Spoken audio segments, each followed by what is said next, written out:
miss the feeling. For Total Home Pest Control, who are you going to call? Call the Bug Man, 923-BUGS. For total pest control for your home or business, call the original Salvant. Call the Bug Man today, 923-BUGS. Exiles from what you ask? Exiled from the radio. But now, we're on your television. I'm Bill Profita, he's Kevin Gallagher, and they kicked us to the curb. But we're back. We are back with Exiles Television on the Pelican Broadcasting Network. We're going to bring you the newsmakers. We're also going to take your calls and give you great information. It's going to be the best damn radio show on television. Look for it on your cable system or download the app, PelicanSportsTV.com. It says here that Eric Gaylord is back. Where has he been? Well, I understand that he was in Georgia helping President Jimmy Carter build houses for the homeless. Mr. President, can you put down the peanuts? A little help here? Well, I was told that he was in Tibet studying to become a kung fu master.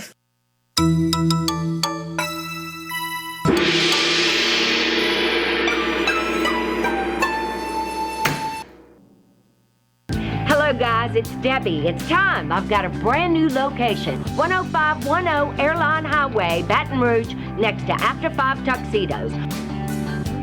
We have the perfect spot to get all your wedding and formal wear needs. Come see our one-of-a-kind name brand and get great prices. With 30 years experience, the best customer service anywhere. It's Debbie's Bridal, Airline Highway, Baton Rouge. See you soon.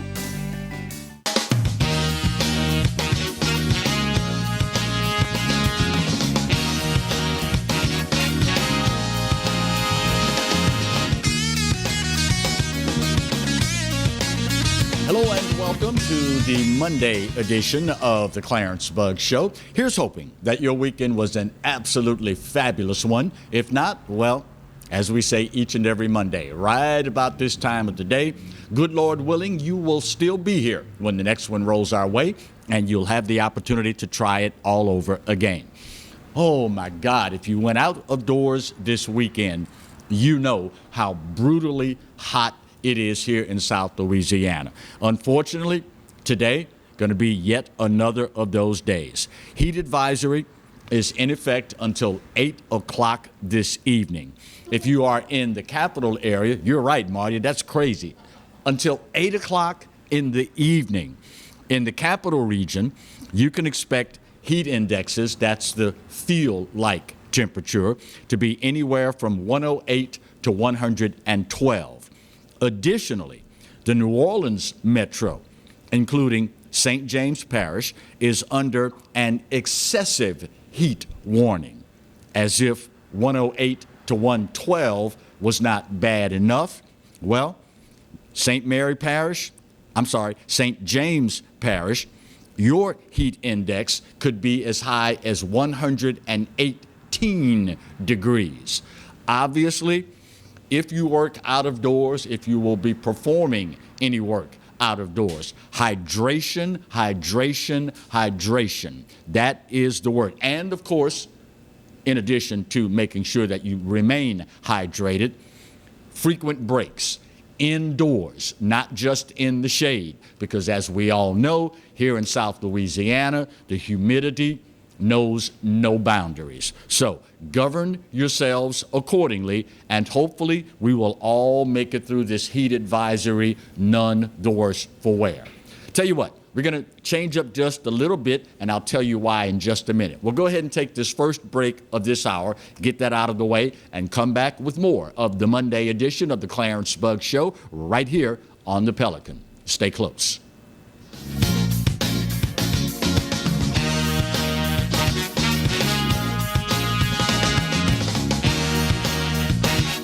I owed the IRS $10,000. The IRS garnished my wages. They put a lien on my house. I'm self-employed and didn't report all my income. They claim I owe a lot more than I do. The IRS is the most powerful collection agency in the world. They do not give up until you pay. I couldn't sleep. We were being audited. I called Tax Solutions Now, and a great big weight was lifted off my shoulders. I called Tax Solutions Now, and they got the IRS off my back. Tax Solutions Now had my wage garnishment lifted in 48 hours. Tax Solutions Now can get you help. Our agents know the rules, can stop the pain, and get you the best deal. Tax Solutions Now saved my business. I qualified for the Fresh Start program. I paid less than I owed. We connect you with a team of former IRS agents and tax professionals who get the IRS off your back. Time is running out. Call Tax Solutions now. Call 800-778-4345. 800-778-4345. From appetizers, pasta dishes, and entrees, La Contea takes pride in preparing all the Italian cuisine we know you love. Enjoy live music every Thursday through Saturday from 6 to 9, happy hour weekdays from 3 to 6, and brunch on Sundays from 11 to 2, as well as dinner portion-sized lunch specials for under $10. Visit our website to view our menu and book a party or meeting in our large banquet room. Once you try La Contea, your Italian dining will change forever. Hi, gang. Clarence Bugs here. Cox Cable is upgrading the signal from the Pelican, but to catch us, you're going to have to tune in now to a new number. Acadiana, New Orleans, Baton Rouge, Gramercy, Lutcher. Check your guide for details. Hi, I'm Bobby Yarborough with Manda Fine Meats. Here at Manda, we know what the folks of South Louisiana love. They love great flavored smoked sausage, delicious deli meats, and specialty items like boudin and andouille sausage. Manda Fine Meats has been providing these products since 1947. We produce them right here in Baton Rouge, so you know you're always getting the freshest product at your local grocery store. Manda Fine Meats. Taste the fresh local flavor in everything we make. Make it Manda every time. O.L.O.'s Furniture and Appliances, your dependable independent. Depend on us for service, for selection, for price. Get huge Whirlpool savings. Shop now and save on Whirlpool appliances throughout the store. Plus, experience our price match guarantee and ask about special financing. You can depend on the know-how of people who live appliances every day. O.L.O.'s Furniture and Appliances, your dependable independent with nationwide buying power.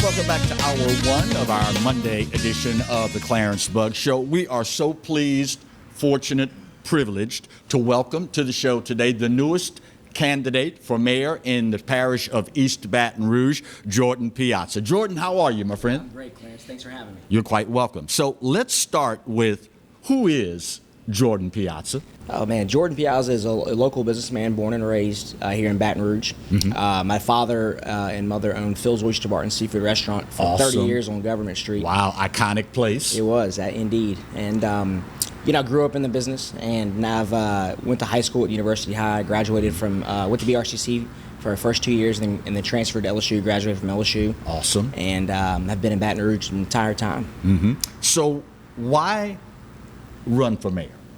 I realized that our, economy is not where it needs to be, unfortunately, and I feel like the government is lacking leadership, and I feel like time and time again we see new problems, we face new challenges, but we try and take the old, tactics to combat these challenges, and that's not effective anymore, and it's not efficient. And I feel, when I took a look at the city government and some of the processes and the inefficiencies, if you will, it was very clear to see that the picture was a lot bigger than most realized, and there's a lot less.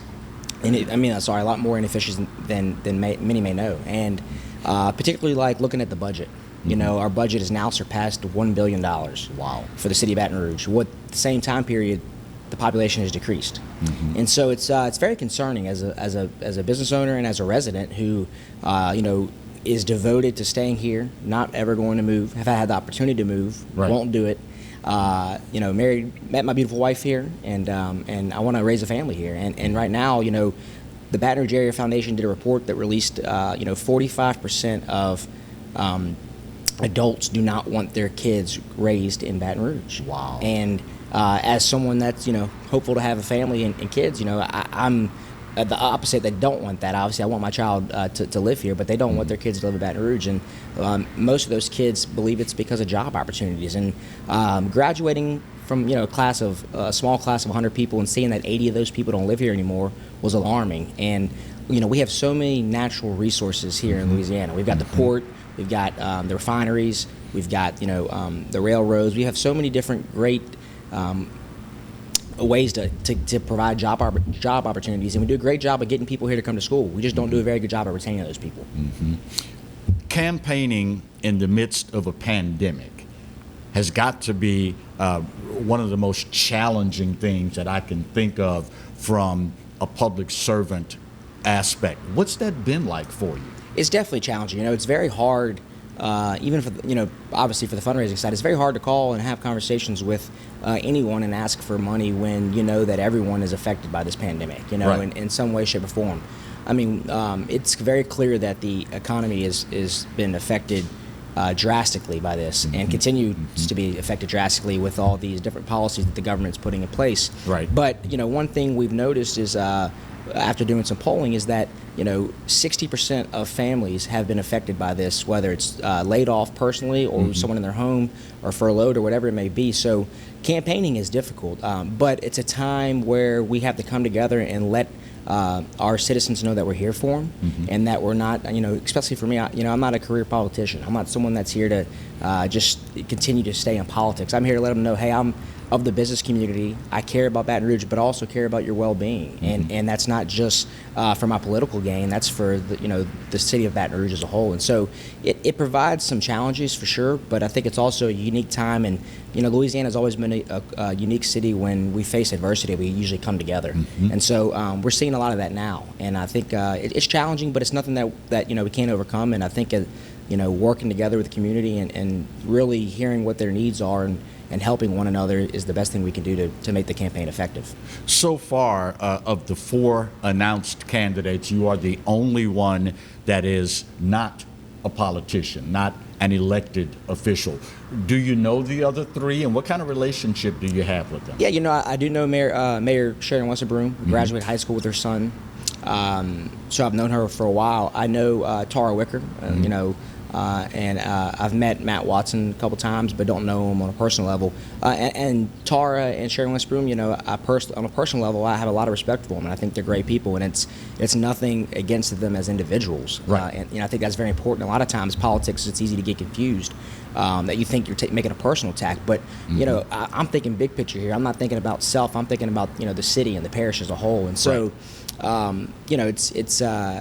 I think it's for the others that are in it, it's tough to say that the problems we face today, that each one of the other opponents haven't had a hand in where we are today, because they've been in politics for a long time. And Tara had 12 years on the council, and Sharon was in the legislature before she became mayor president. And it makes with all these people, it makes you wonder, what is their real political goal if they weren't term limited. And Matt's not term limited, obviously, but he didn't run in the 4 years ago before Sharon got in, which makes you wonder, hey man, if you really were for the betterment of Baton Rouge, why didn't you run when you had the opportunity when Kip was term limited? And so it's to me, I think that's what we need more now than ever is to take the politics to a different level and remove these career politicians, because at the end of the day, these people, I'm not trying to make a career out of this. This is not something, I'm better suited personally staying in the business world and not getting involved in government. However, I'm willing to sacrifice a few years, to make a better Baton Rouge, because that's what we need. And us as residents electing these people that have been in these positions and haven't done a service for all these years. And don't get me wrong, they're responsible for the good and the bad. So I'm not saying they haven't done any good. They've done some good, but to think that we're going to get different results with the same people is insanity. And that's why it's time to change the approach. And if nothing else, I hope it gets the more youthful generation and more non-career politicians involved in government, because I think that's the only way we're going to see some real great change. With all the social upheaval in our country these days, law enforcement has come under increased scrutiny, as you are well aware of. Where do you stand on the issue? I'm very firm on the fact that I will not, we cannot and we won't defund the police. I mean, that is, Baton Rouge crime is increasing. Now, as you see, the chief saying that, crime is actually decreasing. Well, maybe overall, but when you see violent crimes increasing, it's a very scary statistic, and it's very real. And, one thing we've noticed, there's 58 homicides this year. We're on record to have another record year of homicides, which is very scary. And then a pandemic does not help the case because, when people have to fight to survive and are struggling to make ends meet and struggling to pay their bills, it creates some real tension. And so, I believe that the ideology that people want to, take away or defund the police is a movement that we cannot embrace here in Baton Rouge. And I think we've done a very good job of, showing the rest of the world that we are not, going to let division continue to spread through the community. And but I think we have to do a better job with policing, and we must continue to enforce them. One of the tactics I want, especially with the talks of school, is to ensure that we get police in every school. And it's not an ideology of trying to get, control. It's an ideology of letting the kids and the parents know that their kids are safe when they go to school. Yeah. And that's a must. I mean, that's a basic service that we have to provide for our entire community. And my belief is that we have to reinforce to the community and the residents that we are going to protect them, and we're going to do whatever it takes to protect them. And, when people talk about, well, how are you going to fund that? It goes back to what earlier I said about the budget. I think when you look through the budget and you find many inefficiencies and you look at a lot of the city contracts, there's a lot of fat that we can cut to save money that can be reallocated to help the police, because we need more policemen and women, and we need to pay them more. And we need to make sure that their presence is known and that violence is not accepted, because we have to get these crime statistics down. I've had so far Matt Watson on the show shortly after he announced. Tara has been on as well after her official announcement. I asked both of them the same question I'm going to ask you. In the midst of all of this that's going on, any second thoughts about running for this job? Not at all. I think now is the time more than ever. Initially, when I spoke to Stephanie Regal, the business report, in March, she'd asked me if I was running, and I hadn't made my official announcement, and she thought I was hesitant, or perceived I was hesitant because I told her I was waiting to see how things turned out. But it wasn't that I was waiting for the campaign. It was just that I didn't believe in March, in the beginning of the pandemic, that it was a time to talk politics. Right. And I didn't think April was that time either. I think we had to. This was something we haven't seen yet in this country in a long time, and so it was very important that we not focus on politics and we focus on that. So I'm very excited. I'm very energized, and I'm ready for this campaign. And I'm not thinking, like I said, more now than ever is the time to get involved. Obviously, when you look at tax collections, which is the lifeblood of parish government here in EBR, they're going to be drastically lower, correct, than what they've been probably in recent memory. How do you foresee that affecting the budget and the budgeting process in EBR? Well, I believe the biggest thing is that we need more taxpayers, not more taxes. And so what we have to do is get more people back to work, and we have to stop and know that we cannot tax the people that are struggling in this community any more than they already are. Because the survey that I mentioned earlier from BRAF shows that 38% of people in East Baton Rouge Parish are just getting by. Wow. And that's alarming. And that's not, so, when we talk about that, we talk about quality of life. And I think, what's going to be important is getting the economy thriving again. And there's a way to do it and a plan to do it. And, we haven't determined that, but we're going to learn based on what other countries and other cities and states are doing that are effective. But we have to realize that the common future is living in a world with, a pandemic of, with a pandemic, and having to adjust to what that means. And so I think as regards to the budget, we have to, take a deep review of all these costs that we have, and figuring out where the inefficiencies are and where we can reallocate some funds. And I think that's, with $1 billion, we should have some excess funds available, when we're taking that much in. So when we have something like this happen, we should be able to have a rainy day fund to combat some of it, not all of it, obviously, because you just don't know how long the lasting effects is. But we can't allow our government to interfere with business occurring, because that's, we're not just talking about businesses making money. You're talking about the livelihood of others. And so I think people often forget, business owners are upset because it's affecting their income. It's way further than that. We're affecting the livelihoods of everyone that works with us and for us. And so that's what's alarming. And I think every day that,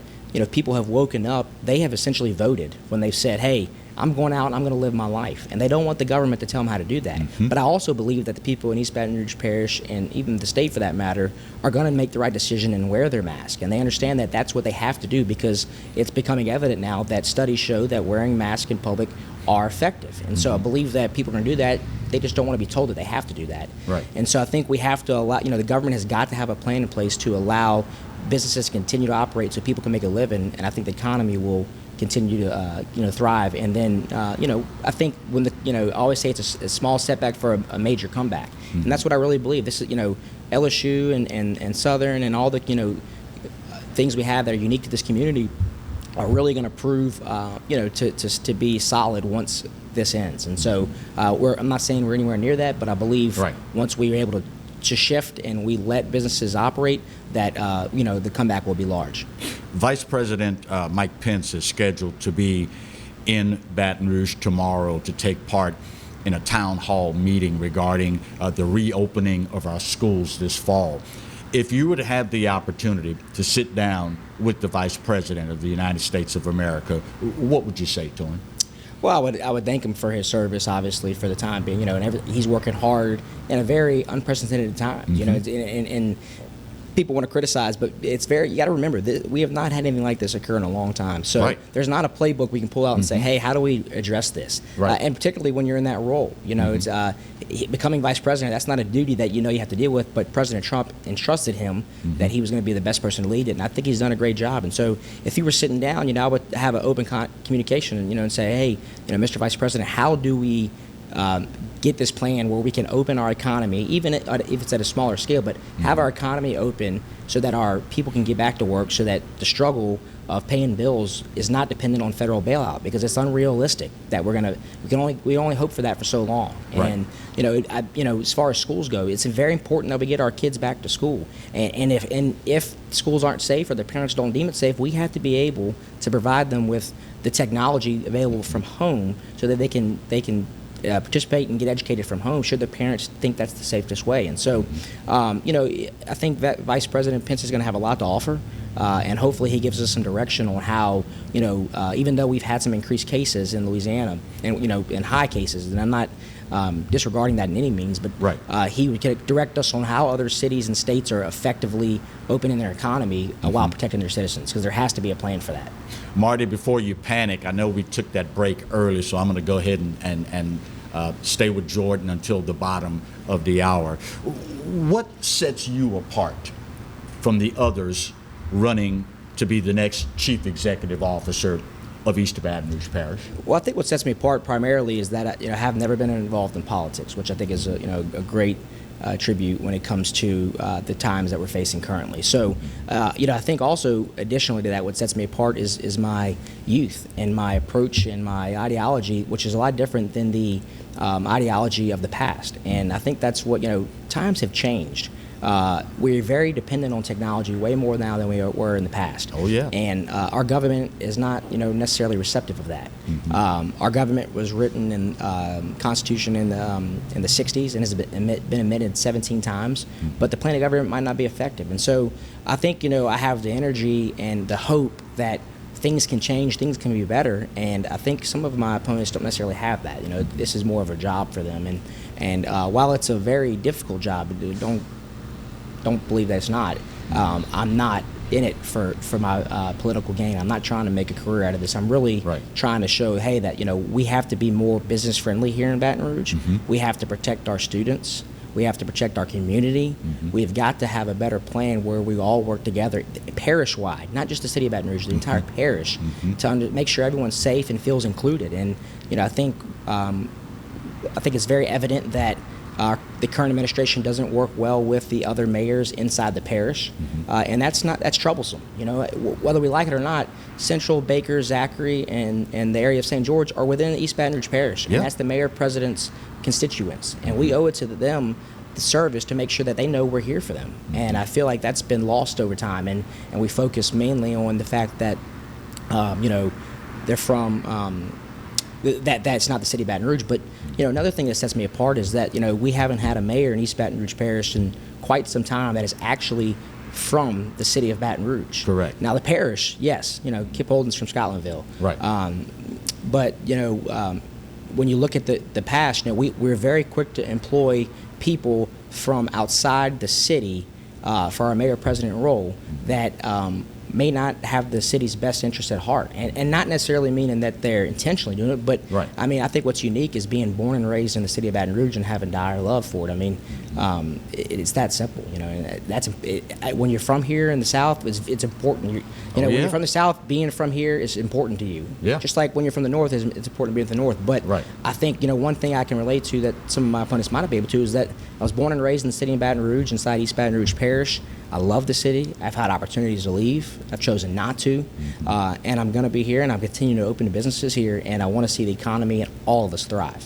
What do you see, Jordan, as the most pressing issues facing East Baton Rouge Parish, and how do you plan to attack those issues? Well, currently it's it's very evident that the COVID-19 recovery is the most pressing issue, and we've got to get the economy back open. I mean, it's as simple as that, and I can't stress it enough. We've got to figure out the plan that allows us to operate and employ people and give them jobs and give them income, because this federal bailout that some people have end in July. Right. And so that $600 they're getting, they have not announced extending it. When that comes out, you're going to see a lot more stress in the residents because they had businesses open back up that were trying to employ them, and they may not have gone because of that bailout. But now, when they go back to work or try to go to work, and the business is closed temporarily because there's not enough in the economy, it's going to be very troublesome. And so that's the first issue. And again, that would be working with the state leaders and the other council members to figure out a plan that really protects the health of our residents, but also allows us to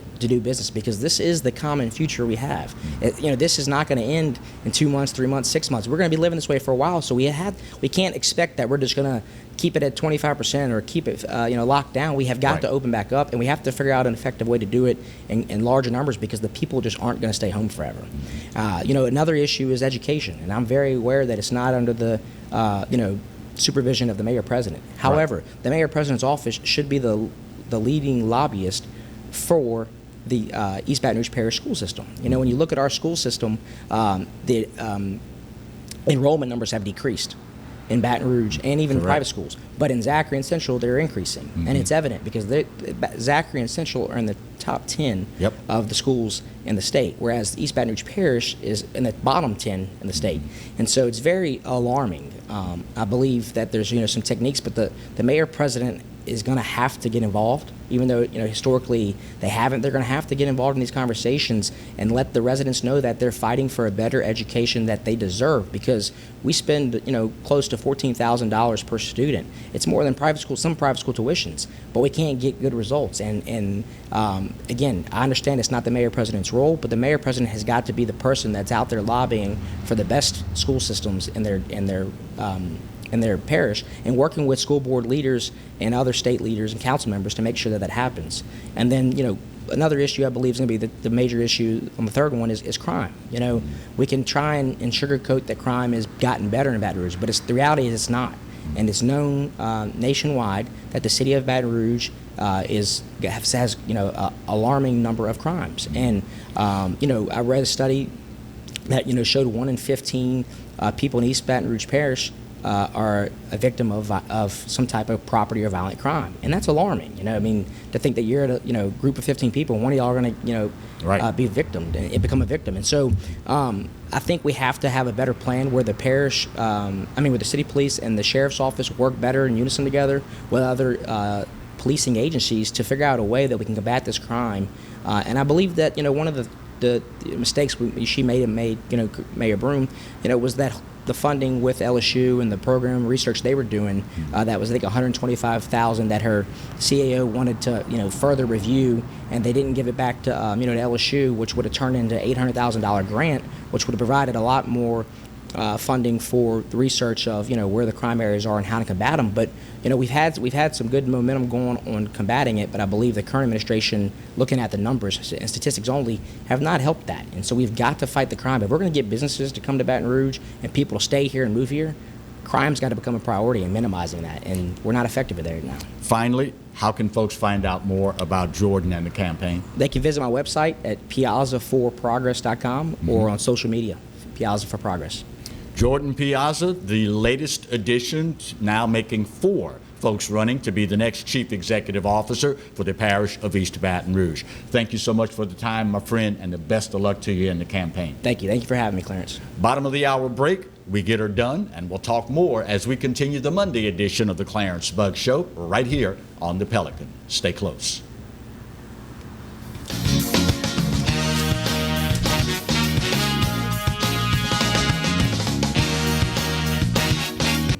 Hi, I am Dr. Farrell Rouge Jr., and I am a general dentist at Rouge Family Dentistry.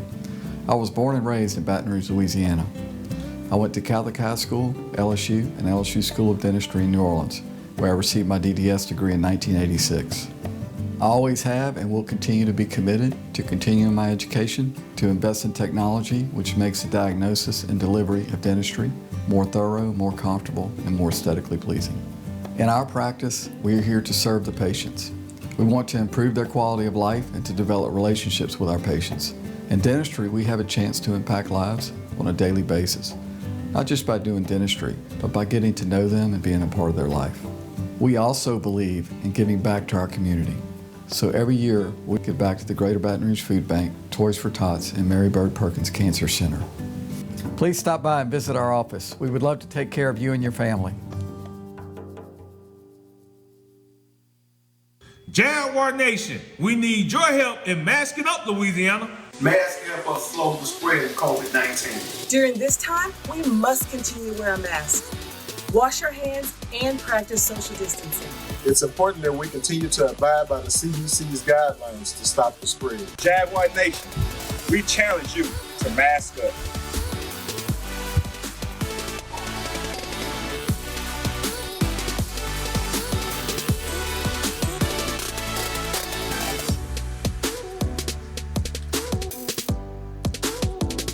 Go Jags!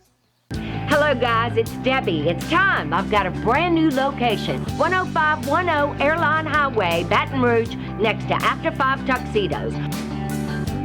We have the perfect spot to get all your wedding and formal wear needs.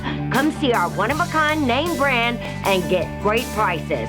With 30 years experience, the best customer service anywhere. It's Debbie's Bridal, Airline Highway, Baton Rouge. See you soon. For total home pest control, who are you going to call?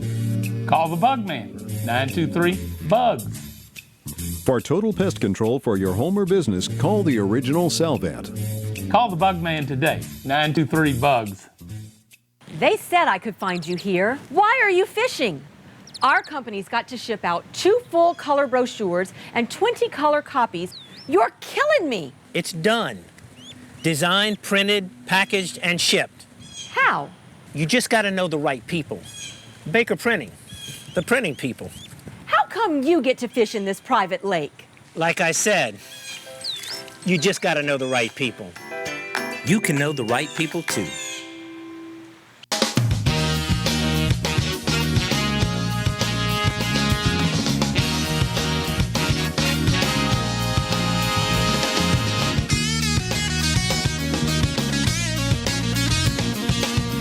Welcome back to the Monday edition and hour 1 of today's edition of the Clarence Bug Show.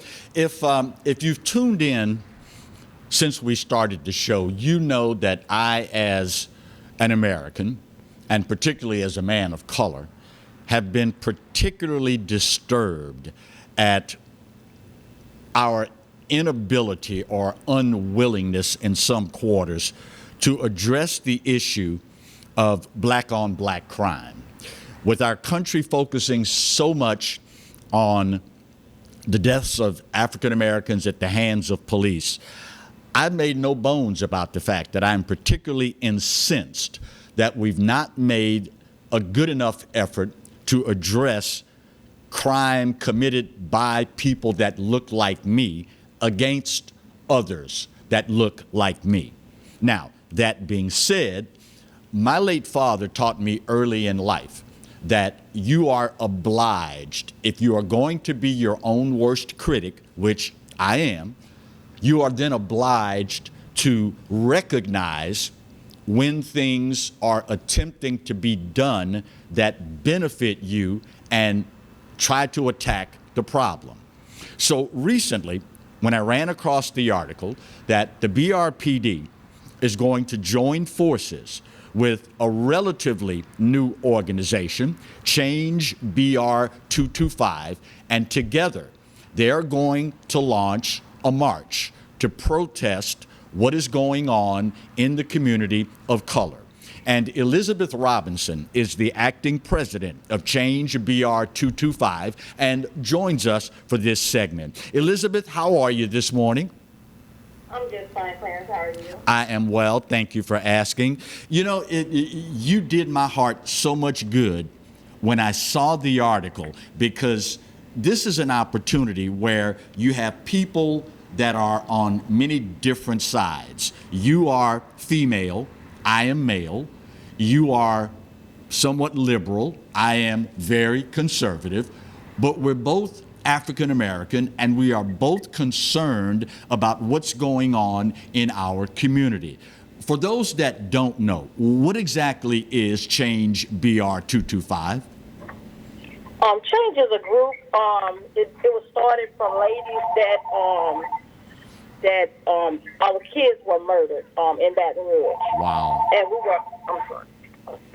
And they were murdered in Baton Rouge. So we just came together and decided that, okay, now we need to find a way that we can see some of this violence against us against us. And, right. You know, we just trying to see what we can do, and that's what the march is all about. It's not a black-white thing. It's not a Asian thing. It's about us. It's about everybody, and right. Because all lives should matter, and we just trying to get the solidarity march against violence in our community. So what's been the reception from the public so far? How are people receiving this effort? I have had a lot of mothers who have lost their kids to gun violence step up. They're making a big thing out of it. You know, their families are getting shirts made with the kids on it. And it's called Don't Forget About Our Babies, because our babies are, you know, and not saying that one death is no better than the next. All deaths, murder is murder. Right. You know, and we just want the world to know that murder is murder, and don't forget about the ones that were murdered in their community, you know, by people that was in their community. Right. What does it mean to you, Elizabeth, to have Chief Murphy Paul and some of the BRPD join forces and march with you? I take it as an honor, you know, because they could turn their back and say, well, just another organization just trying to stop crime. But we want to stand tall, we want to stand bold, and we coming with force. That we want to see a difference in these communities. What are you hoping will come out of this solidarity march, Elizabeth? I want people to understand that if you see something, you got to say something, because it's our community. It's us that have to get the ball rolling, and it's not going to stop until we, as a community, stand up against these people that's doing all these crimes in our community. Amen. And enough is enough. You know, when are you going to be tired of not wondering if your son going to get murdered today or tomorrow? Because I can promise you, whoever killed my son, he going to kill again. And you have to be mindful, will it be your child? Girl, you about to make me hoop up in here. You know, I'm tired of it, Clarence. And you know, I mean, mothers call me every day. How do you get through this? Are you so strong? I'm not strong. This is God. God has allowed my son to be my stepping stone to try to make a change in our community. And bless your heart. You know, I'm just proud of it. Bless your heart.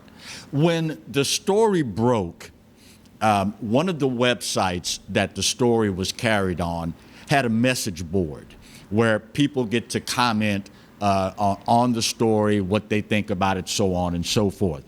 And it was disheartening, some of the comments that were made. And they were saying, in essence, that, well, it's a march, but I don't think it's going to help. I don't think it's going to make a difference. What do you say to people, Elizabeth, who say that a march like this won't accomplish anything? Well, If they don't think it's going to change, then they can stay at home. But the ones that want to make a change, let's come out and march for a change. So how can people that are concerned, people that have been victimized, and more important, people that don't want their kids or themselves to be victimized, how can they take part in this solidarity march, Elizabeth? The march is going to be July the 18th at 8:30 in the front of City Hall downtown. Okay. We're going to march from there to the state capitol. Okay. And we actually we have Facebook page, which is changed. We have an Instagram page, which is changed BR225. Okay. Our cell phone number is 267-7252. And our email address is changebr225@gmail.com. So they can contact us in any of those outlets. Just show up. You can bring your signs. You can bring your shirts. You can do, we just want it to be a peaceful march for solidarity. Fantastic. Well, Elizabeth Robinson, thank you so very much for the time. And one more thing, Clarence. Sure. Everyone is mandatory that you wear a mask. Fantastic. Elizabeth, thank you so much for the time, but more important, thank you for caring enough about the community to not just sit back and throw stones, but to actually get involved and try to make a difference. Hopefully, this is going to empower others to do the same thing and realize that this is a problem in our community and it's going to take us to solve it. And please, do me a huge favor. You have my number now. Keep that number. And anything else that this organization is trying to do, when you need someone to help you publicize it, please, Liz, don't hesitate. Give me a call and let me have the privilege of doing my part. Thank you so much, Clarence. I surely will take you up on that offer. God bless you, Elizabeth. Keep up the good work. Thank you so much. You have a blessed day. Have one as well, Elizabeth. It is so refreshing because, again, if you have tuned into this show for any amount of time, you know how big an issue this is for me. And to have someone to step up, and you heard Elizabeth say it, she, as so many others of us, were sick and tired of being sick and tired. And it's unrealistic to sit around and wait for Uncle Sam or whomever to come riding in on a shiny white steed and fix this problem for us. All you have to do is keep abreast of the news this past weekend and the weekend before that. You heard Jordan Piazza, the newest candidate for mayor here in East Baton Rouge, talk about the crime problem. And it is not just EBR, for those of you that may be thinking that. This past weekend, yet again, in Chicago, 64 people shot, 15 of them dead, 11 of the victims minors. It's happening all across the country. And the fact of the matter is, the mainstream media is not presenting this to you and yours as it should be. And we know the reality of it. God knows Baton Rouge is well aware of the problem with black-on-black crime, and particularly as it pertains to homicides. If you and I, we, regular folk, don't get sick and tired of being sick and tired and do something about it, it's not going to change. And let's be honest with this. The young people in our communities are well aware of the violence that's going on. They are well aware of the thousands of young people, African Americans, losing their lives. And when they don't see us get upset, when they don't see us marching, when they don't see us preaching and governing ourselves accordingly, then the message they take away from all of this, well, it must not matter. You heard Elizabeth say, all lives matter. And at the end of the day, murder is murder, dead is dead. And it's time that we put our money where our mouths happens to be. It's a simple proposition. If you're sick and tired of being sick and tired, then doggone it, stand up and do something about it. God bless the folks at Change BR 225. It's certainly needed. Thank you, Elizabeth. Thank you, all of you that are concerned. And more important, thank you to all of you that on July 18th are going to assemble in front of City Hall and join this march to the state capitol so that we can finally start making some headway on fixing this problem. Final break of hour one. We need to get her done. We'll do so, come back, put a big old bow on it, and wrap up hour one of our Monday edition of the Clarence Bugg Show right here on the Pelican. Stay close.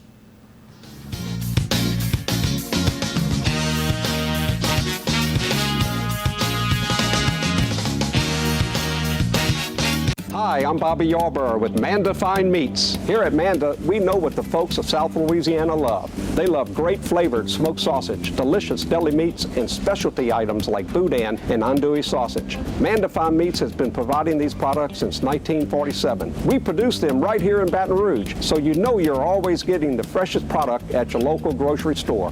Manda Fine Meats. Taste the fresh local flavor in everything we make. Make it Manda every time.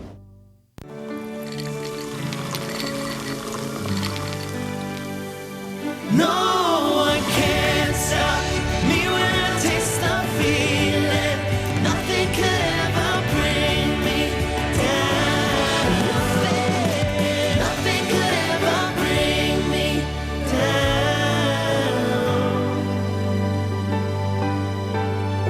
down. Taste the feeling. Exiles from what you ask? Exiled from the radio. But now, we're on your television. I'm Bill Profita, he's Kevin Gallagher, and they kicked us to the curb. But we're back. We are back with Exiles Television on the Pelican Broadcasting Network. We're going to bring you the newsmakers. We're also going to take your calls and give you great information. It's going to be the best damn radio show on television. Look for it on your cable system or download the app, PelicanSportsTV.com. From appetizers, pasta dishes, and entrees, La Contea takes pride in preparing all the Italian cuisine we know you love. Enjoy live music every Thursday through Saturday from 6 to 9, happy hour weekdays from 3 to 6, and brunch on Sundays from 11 to 2, as well as dinner portion-sized lunch specials for under $10. Visit our website to view our menu and book a party or meeting in our large banquet room. Once you try La Contea, your Italian dining will change forever. Live and play on the fairway at Greystone Golf and Country Club, a serene, challenging golf destination located in Denham Springs.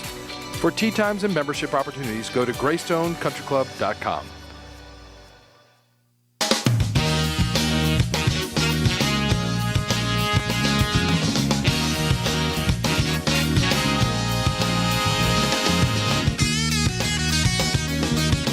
Segment of hour one of our Monday edition of the Clarence Bugg Show. If you are just tuning in, well, first of all, shame on you. Where have you been all morning? Secondly, as I am hoping desperately that you are already aware by now, the new statewide mask mandate kicked in at 12:01 a.m. today.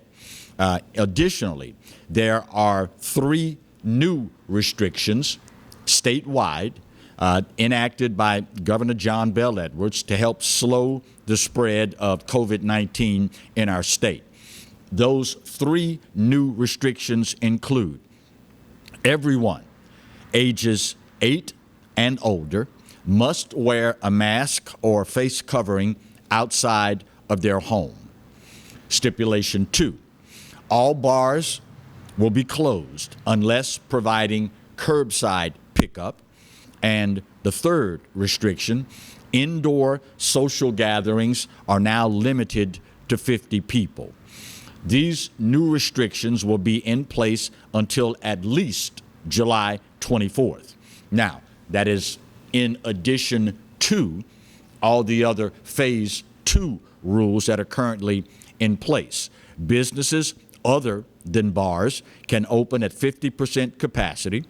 Casinos and video poker establishments may open at 50% occupancy, but are limited to 75% of their gaming positions with social distancing and enhanced sanitation. Additionally, carnivals, amusement parks, water parks, fairs, contact sports, children's indoor play centers, arcades, trampoline parks, theme parks, concerts, music halls, other similar businesses remain closed. Live entertainment is not permitted inside any building or indoor function. It is something that by now we should all be accustomed to. So keep that in mind, and hopefully, we will see some measurable results. And on July 24th, then all of this, will go away. Also, keep in mind, Marty, help me out if I'm wrong here, July 15th, right?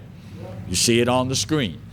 You had been accustomed to picking us up on certain numbers on the dial. Well, on July 15th, woohoo, we're going full-blown HD, but it will mean that the numbers could well change depending on your locale. So please consult your guide and make it a point to look for us where you will only be able to find us after July 15th. Speaking of coronavirus mandates and mask mandates, I can only imagine that this problem is going to get worse in the near future. With the advent of so many people, particularly here in East Baton Rouge, wearing masks, PPE litter has become more and more of a problem. Those of you that have listened to me on radio for many years, particularly in the last 5 at the last stop with Guarantee Broadcasting, you know how much litter in the great state of Louisiana just chaps my hide. Yeah, I said it. You heard me right. I have for years bemoaned the fact that with all the natural scenic beauty that we enjoy in our state, for whatever reason, we don't appreciate it and we don't respect it. Pull up to any intersection and just look around. Drive down the interstate, look around. Drive down a state or parish highway and just look around. Not to mention, when you get the privilege and the pleasure of getting away, going out to enjoy some of the great outdoors, there's trash everywhere. I don't know what it's going to take for us to realize that Louisiana is just one drop-dead gorgeous place.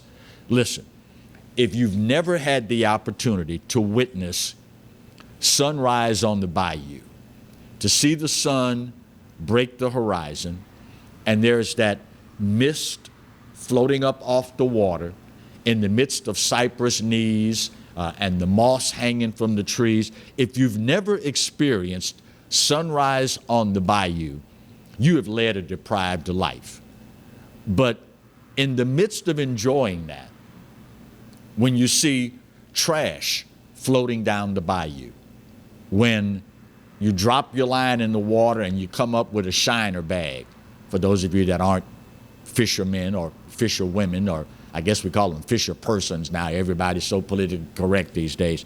When you think you've got a hit on your line and all you pull up is a bag that somebody bought shiners in and saw fit to toss it in the bayou, it is aggravating beyond belief to see something like styrofoam, which literally takes forever to decompose, littering the bayous, littering the fishing spots.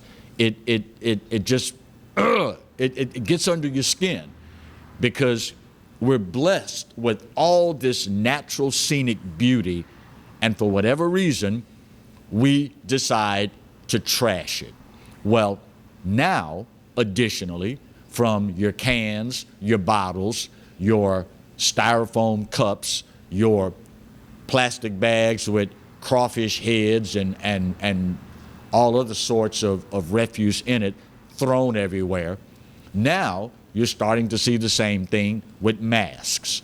You see people get out of the store and they've just purchased a new pack of masks, so they take this one off and throw it on the ground. That kind of defeats the purpose, does it not?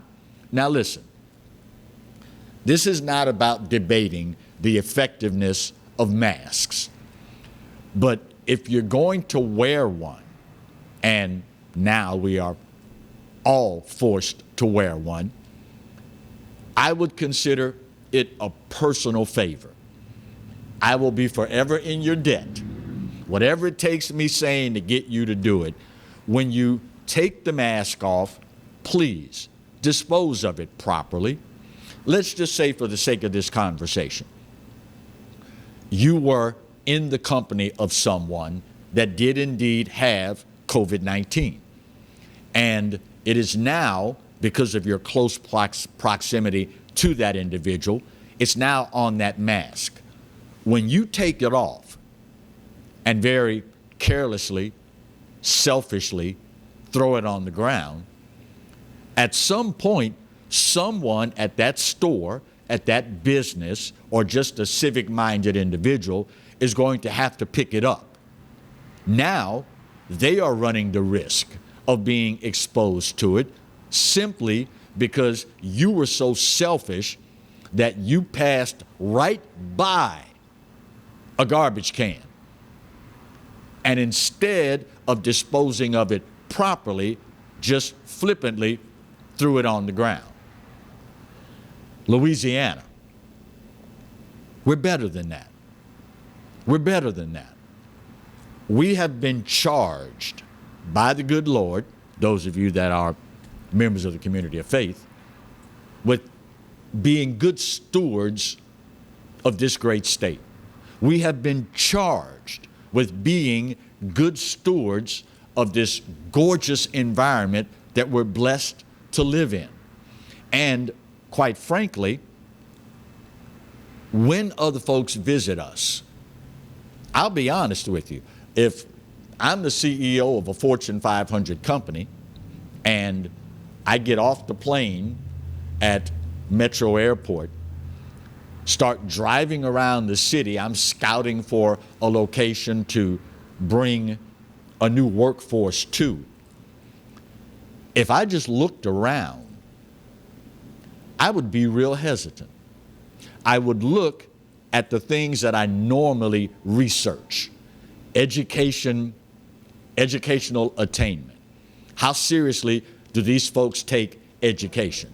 When I look at test scores and the like, I'd be disheartened.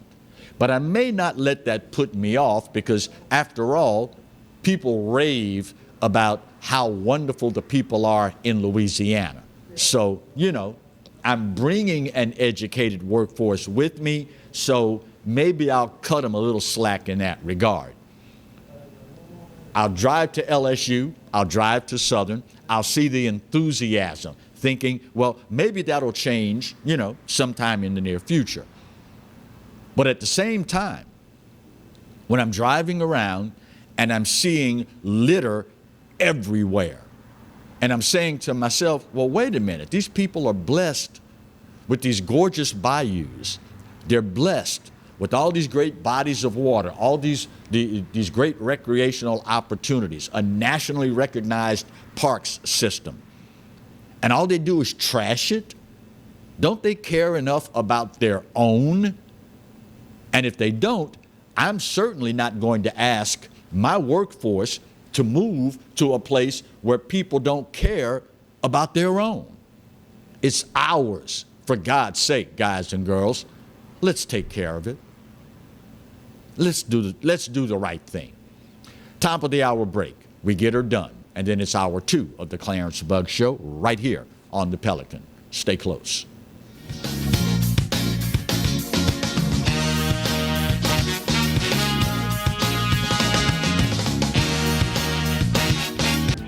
guys, it's Debbie. It's time. I've got a brand new location. 10510 Airline Highway, Baton Rouge, next to After 5 Tuxedos. We have the perfect spot to get all your wedding and formal wear needs. Come see our one-of-a-kind name brand and get great prices. With 30 years experience, the best customer service anywhere. It's Debbie's Bridal, Airline Highway, Baton Rouge. See you soon.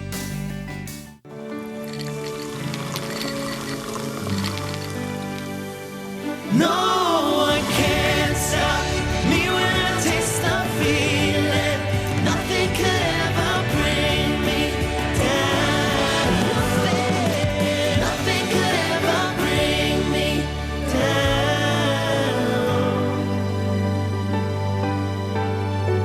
Taste the feeling.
Hi gang, Clarence Bugs here. Some big changes are coming to the Pelican and Cox Cable. July 15th, our numbers are changing. We're easier to find and we're in high def. New Orleans, Gramercy, Lutcher, Acadiana, Patterson, Baton Rouge, new numbers coming and a brand new signal. It all happens July 15th on Cox Cable. Do your buddy Clarence a favor, will you? Get all the details by checking your local guide. For total home pest control, who are you going to call? Call the Bug Man, 923-BUGS. For total pest control for your home or business, call the original Salvat. Call the Bug Man today, 923-BUGS.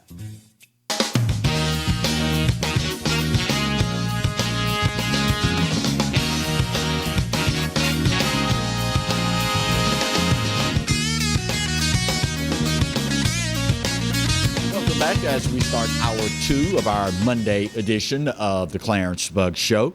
We continue in the theme, imagine that, of talking COVID-19.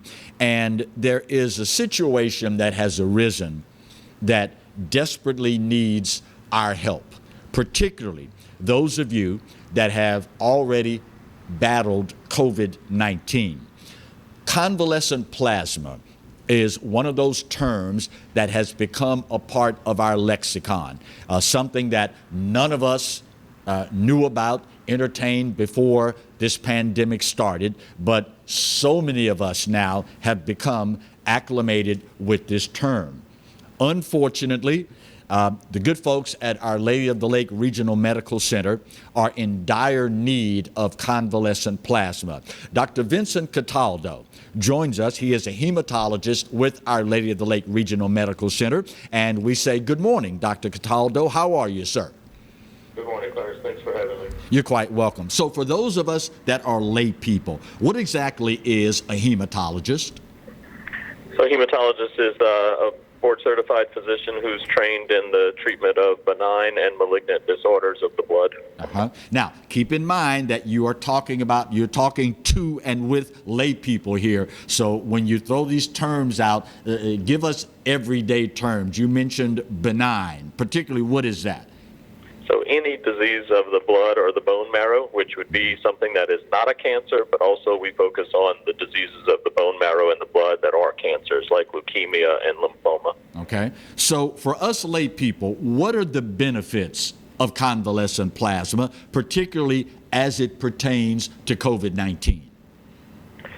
So all of this is unproven as of yet. This is part of a clinical trial that we are participating in, and I'm very proud to say that we're one of over 2,500 sites in the United States that are currently performing this maneuver. Right. And convalescent plasma is the liquid portion of the blood taken from a person who has previously had COVID-19 infection and has completely recovered. What we do then is, after recovery, we harvest that liquid portion of the blood from a suitable donor and then match that with a potential patient who is in the hospital and is having more difficulty recovering from COVID-19 infection, with the hopes that what we're doing is transferring those healthy antibodies from the person who has recovered into a person who's having more difficulty recovering in order to expedite their recovery. With more and more people getting tested, if they find out, in fact, Dr. Cataldo, that they've had COVID-19 with little or no symptoms, do they qualify to donate? The only thing you need in order to be a suitable donor for convalescent plasma is to know that you tested positive at some point and be symptom-free from COVID-19 symptoms for 14 days. You do not need to be proven to then be negative. We just need resolution of symptoms for 2 weeks after the person has previously tested positive. And then, of course, that potential donor goes through all of the same questions that a blood donor would go through regarding travel history and past medical history to make sure that you're a suitable donor for a recipient. Obviously, with so many people being hospitalized and having to seek specialized medical care in contracting COVID-19, a lot of folks are somewhat leery still about going to a hospital, going to a clinic, going to a donation site to give blood. What does the process of giving plasma actually entail, Doctor? I get that concern, and I think that concern is very legitimate. Here at Our Lady of the Lake, we have done everything that we possibly can to decrease risk. Our blood donor center is located very close to the entrance of the hospital. When a person identifies themselves as a potential donor, they're taken directly to the donor center. Of course, masks are always required, hand hygiene always required, and the donor center is a separate and closed unit for patients, where we limit the number of patients number of donors who are potentially in the center at any one time. The other issue is that in terms of donating plasma, it is not unlike giving a unit of blood, with the exception of we are able to separate off the plasma, the liquid portion, from the donor, and actually give the donor all of their own cells back. So it should not cause significant anemia or any other reduction of the patient's cells.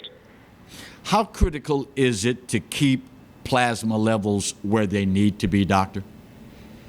I'm sorry, can you repeat that question for me? Sure. How critical is it that folks step up and make sure that we keep the plasma levels where they need to be?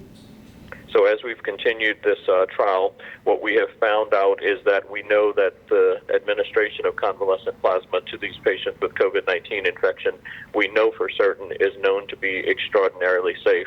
In fact, after the first 20,000 units have been given nationwide, we know that it carries a risk for patients of less than 1%.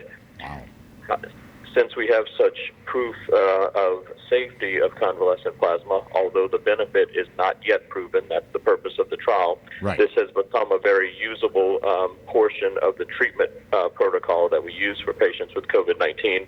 And since it's a safe alternative to treatment, it has become certainly more popular within the hospital. Therefore, our supply continues to dwindle as our numbers continue to increase. Right. Can people walk in to donate, or is this something where they need to make an appointment prior? Calling Our Lady of the Lake and asking for the blood donor center in order to make an appointment is the best thing, so that we can limit the number of people in the donor center at one time. Okay. Is there such a thing as the, quote, ideal candidate, and are there any age restrictions involved in donation? No specific specific age restrictions. Of course, a person needs to be greater than 18 years of age. But then after a person is in adult age, what normally limits a person's ability to donate would be the person's weight. If they're underweight, we sometimes have difficulty obtaining a unit of plasma, and also other medical conditions and medicines that the patient is taking might limit their ability to donate plasma. Dr. Vince Cataldo, hematologist with Our Lady of the Lake Regional Medical Center. Thank you so much for the time, doctor, and more important, thank you all for all that you do on the front lines in these unprecedented times. We appreciate it more than we can say. Thank you. It's an honor to get to do what we do. Thank you, my friend. It is, speaking of obligations, if you've gotten that test for COVID-19 and it's come back that you are in fact exposed, you in fact had it, but you got off with mild symptoms and you're sitting there going, phew, thank you God, dodged that bullet. Well, show how grateful you truly are. Make it a point to give that plasma, because as you heard Dr. Vince Cataldo say just now, it is still at the stage where we are not seeing the results that we want to see, and a lot of it is due in part to the fact that we simply don't have enough people stepping up to volunteer their plasma. If it helps, look at it this way.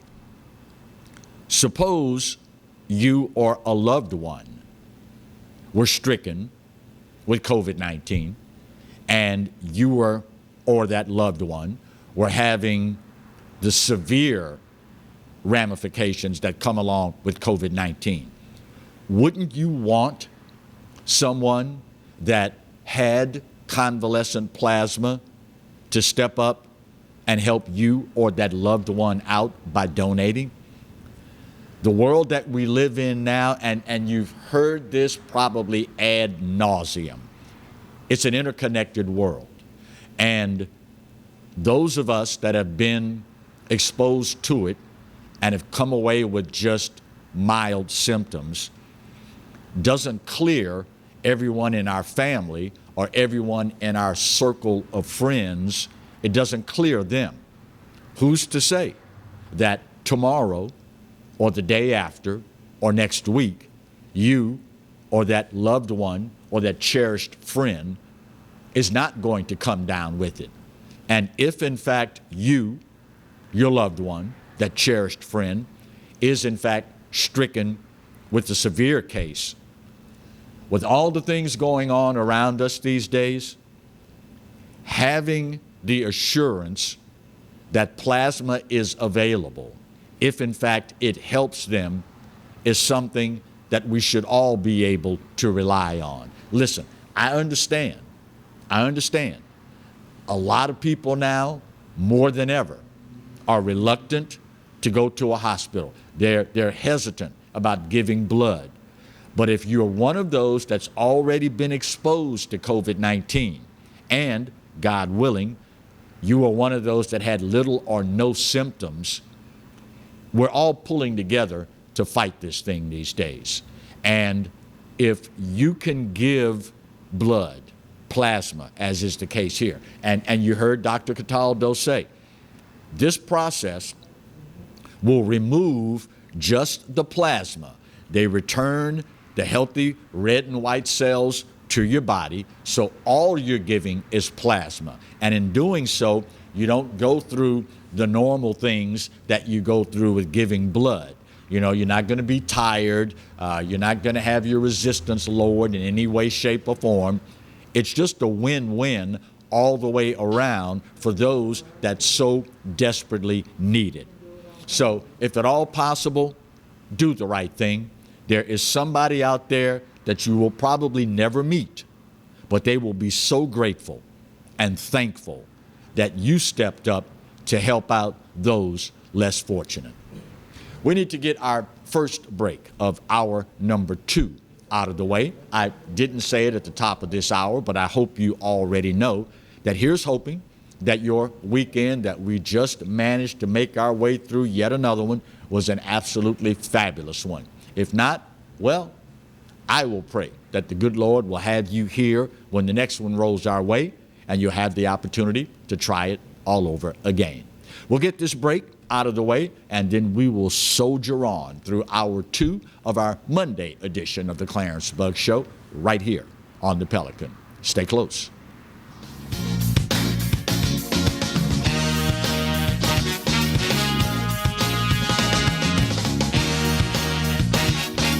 Sometimes life is wonderful, and sometimes it's not. Cherish the good, but always be prepared for life's challenges. At Private Healthcare, we provide the peace of mind you deserve. With Private Healthcare, you'll get the coverage you want and healthcare you need. If your employer doesn't supply healthcare coverage and you don't qualify for Medicare or Medicaid, you need to give us a call right now. Private Healthcare is private health insurance for ages 65 and under with medical, dental, vision, and even prescription coverage.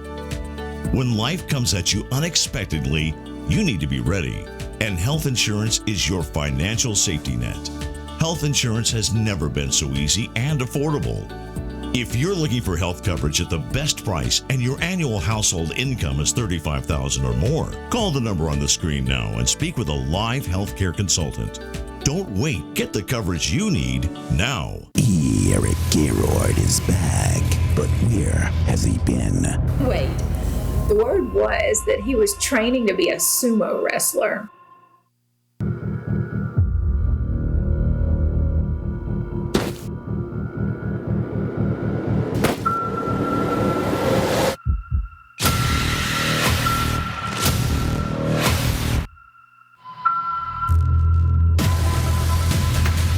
Rated E. That's right, the Clarence Bug Show is back, along with the Exiles, Bill Profita and Kevin Gallagher. We've put the band back together, South Louisiana's talk team, and it's only on the Pelican. 10 a.m. till 12 noon, right here on the Pelican. From appetizers, pasta dishes, and entrees, La Contea takes pride in preparing all the Italian cuisine we know you love. Enjoy live music every Thursday through Saturday from 6 to 9, happy hour weekdays from 3 to 6, and brunch on Sundays from 11 to 2, as well as dinner portion-sized lunch specials for under $10. Visit our website to view our menu and book a party or meeting in our large banquet room. Once you try La Contea, your Italian dining will change forever.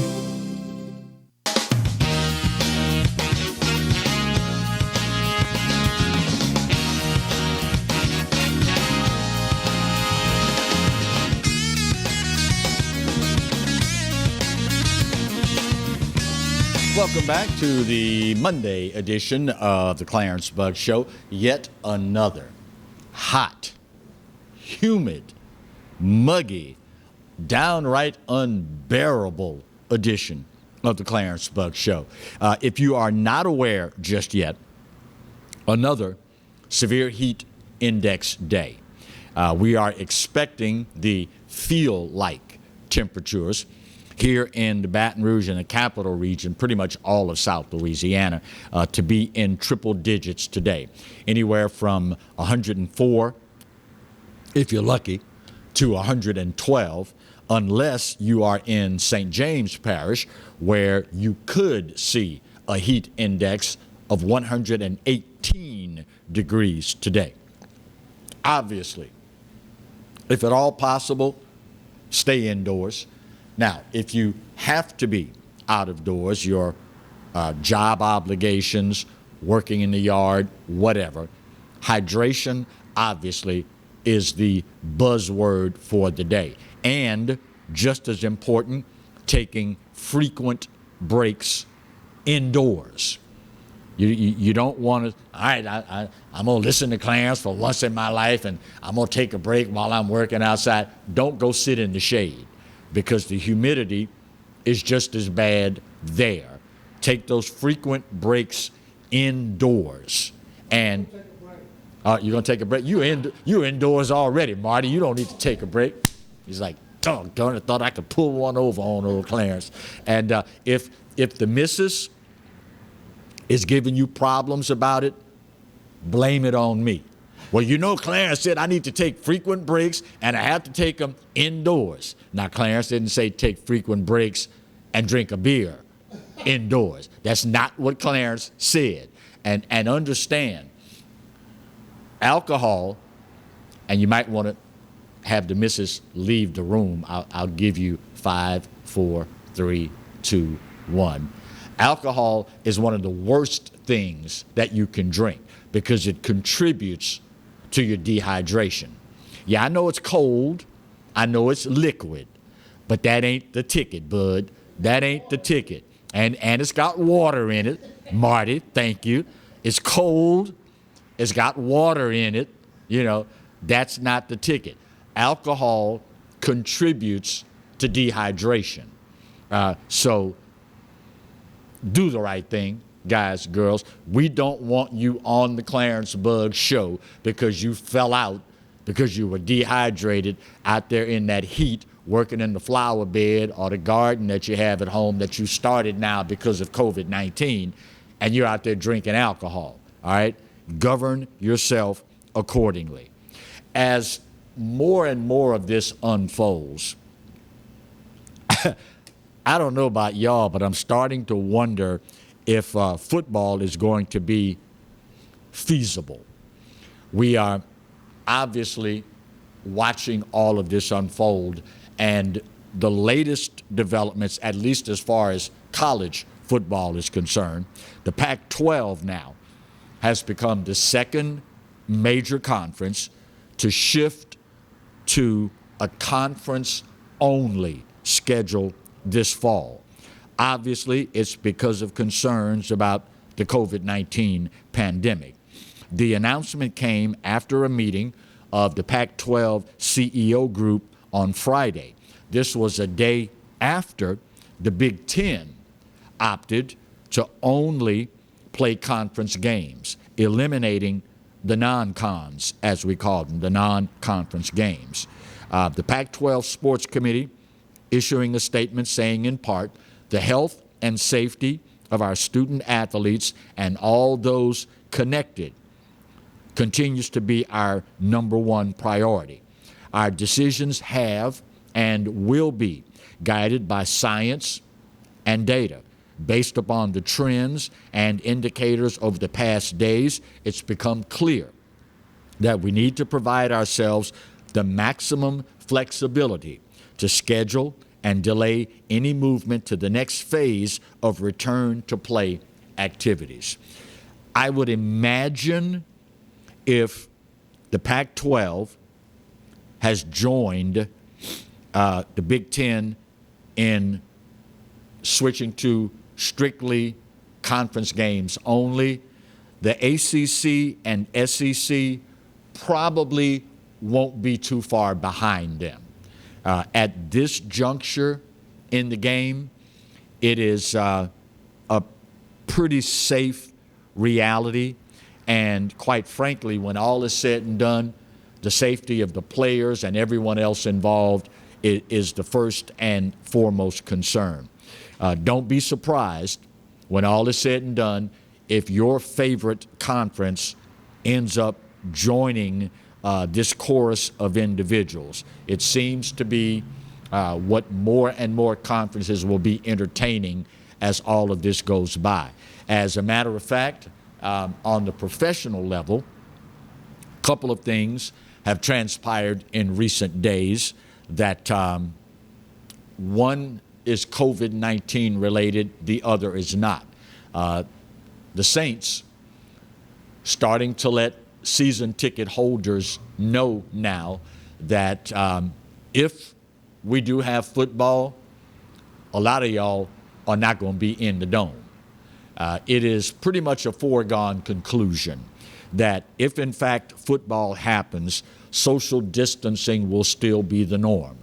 And if that is in fact the case, then a lot of folks that have become accustomed to being in Tiger Stadium, in the Dome, Mumford Stadium, whatever, because of social distancing, you're just not going to be able to get in. So we will continue to monitor all of this as it goes on. And of course, we will pass whatever pertinent information along to you as soon as it becomes available to us. I mentioned moments ago that there was another development that has occurred in professional sports, and this story broke this morning, so you will be hearing about it as the day goes on. The NFL franchise, Washington Redskins, announcing today that after 87 years of the name and logo, Washington Redskins, it is to be no more.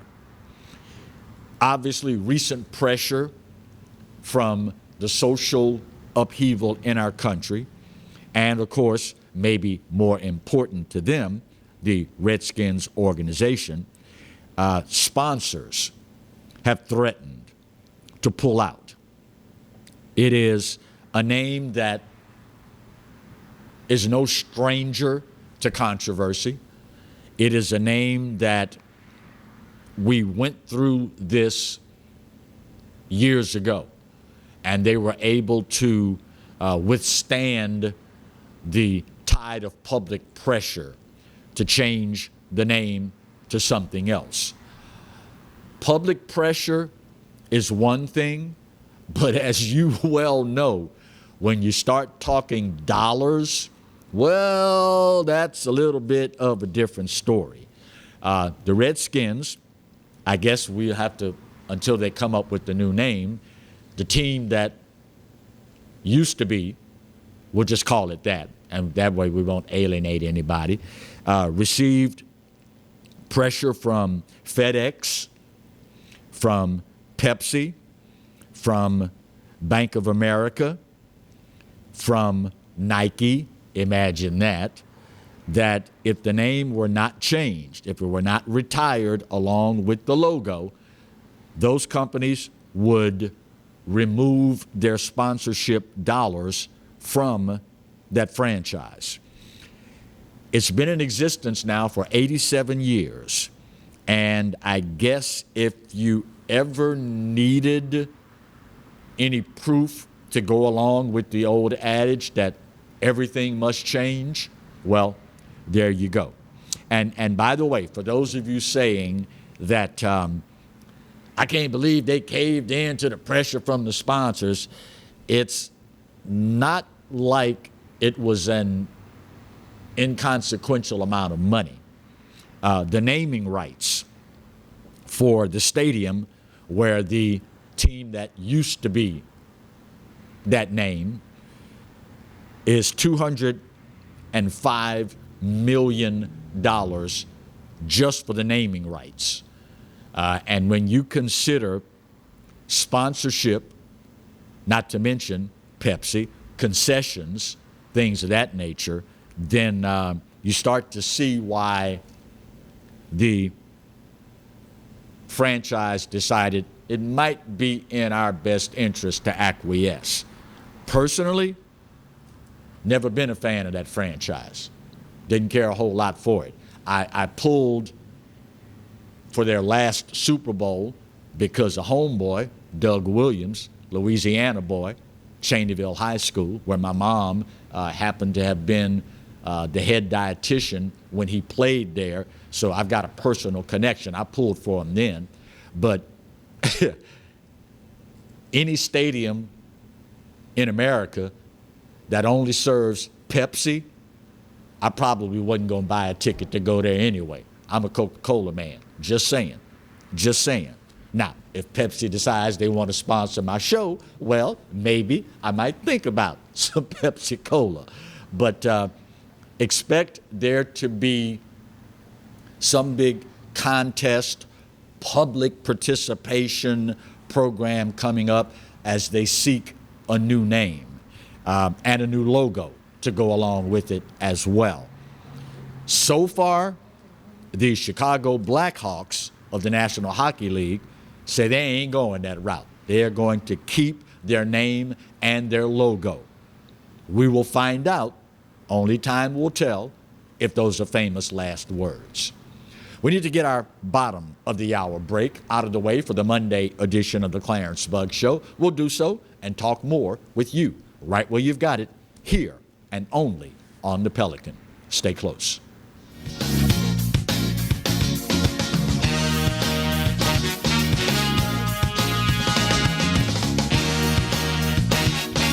For total home pest control, who are you going to call? Call the Bug Man, 923-BUGS. For total pest control for your home or business, call the original Salvant. Call the Bug Man today, 923-BUGS.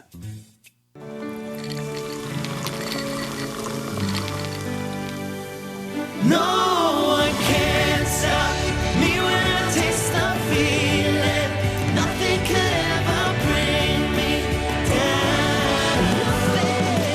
Nothing could ever bring me down.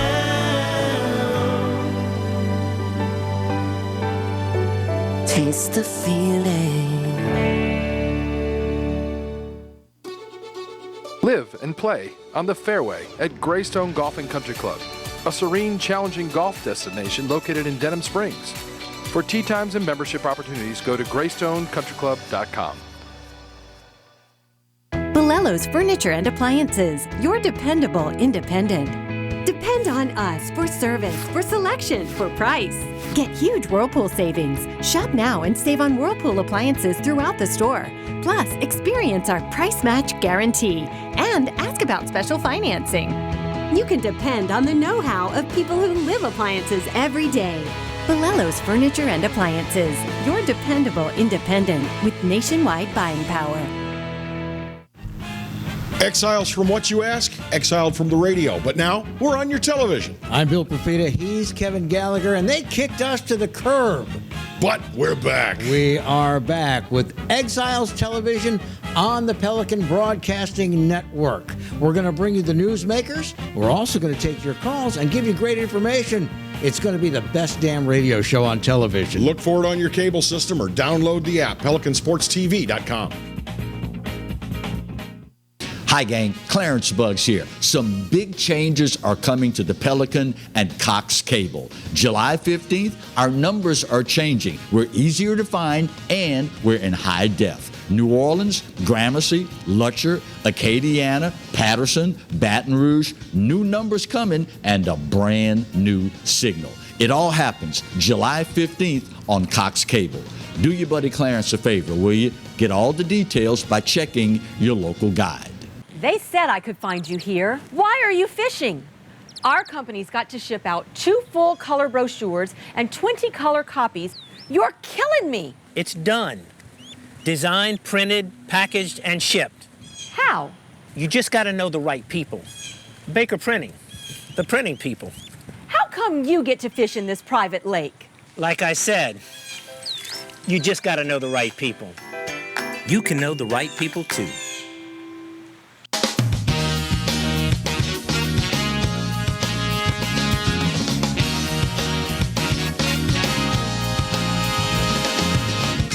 Welcome back to the Monday edition of the Clarence Bugs Show. Which one, Marty? Which one? That one? Okay, that one. Thank you, sir. I'm about to get you some pom-poms.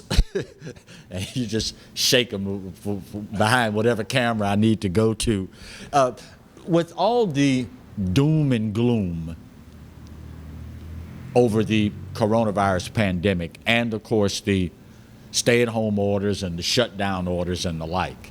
There is some good news out of all of this, particularly for our friends in West Feliciana. For those of you that slept through Louisiana history class, that is a parish adjacent to East Baton Rouge, with one of the best school districts in the entire state.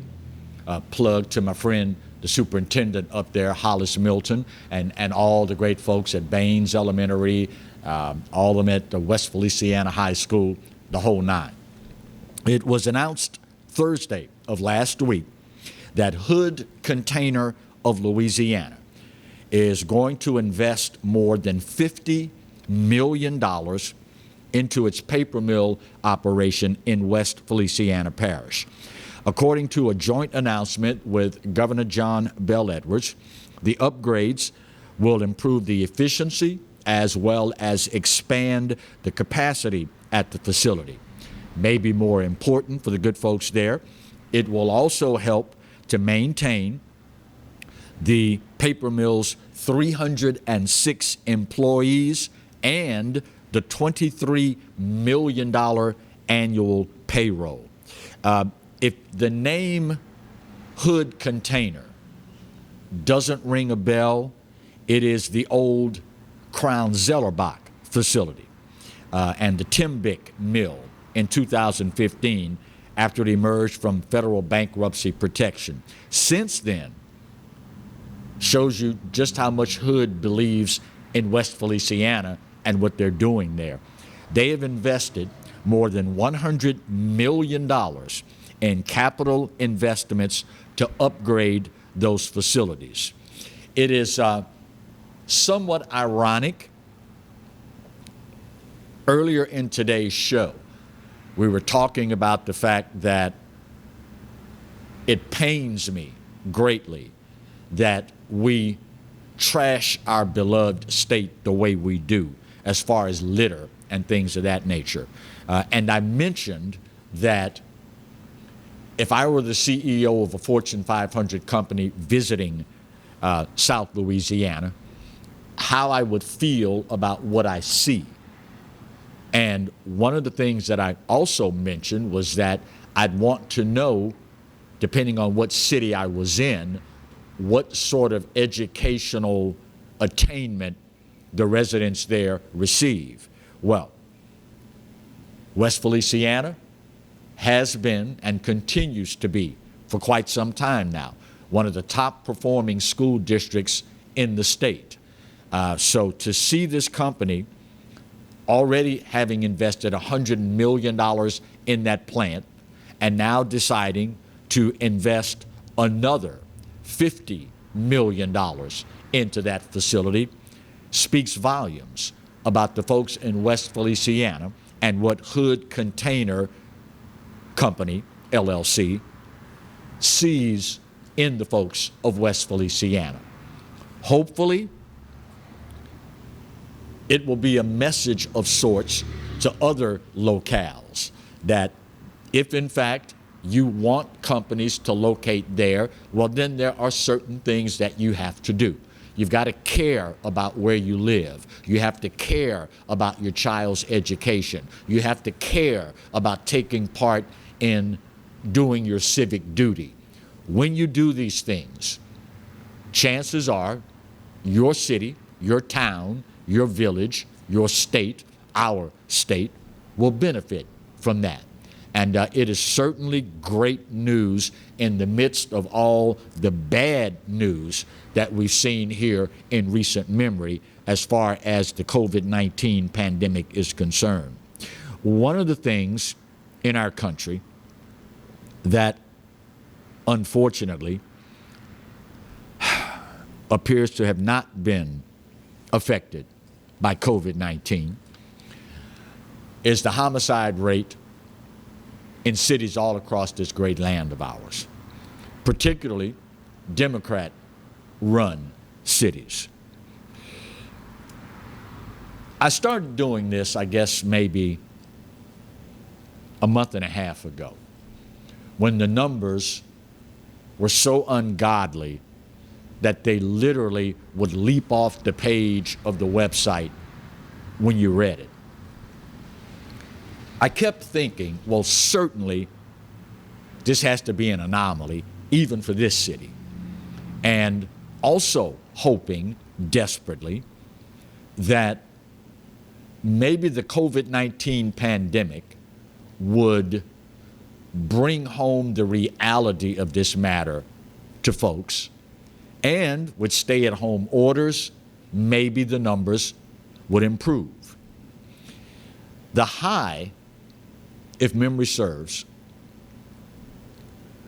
the high in one weekend in Chicago, homicides, people shot, was 79 people shot, 17 people dead.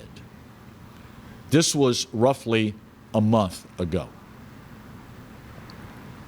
Every weekend since then, there's been at least 60 shootings and a minimum of 15 fatalities. Keep in mind you, these numbers are only from the week end.